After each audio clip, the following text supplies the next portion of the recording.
Hello and welcome to this Udemy course covering Java programming and the introduction of computers.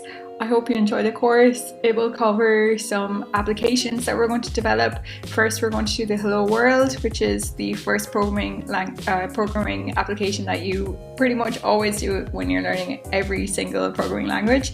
Then we're going to cover some basics of computers, things that are really relevant to computing, so acronyms that you learn along the way like API, Application Programming Interface, IDE, which IDE we're going to use Integrated Development Environment, and also applications like rolling dice, games, and along with everything else, some theory to do with data structures and how methods work and things like that as well.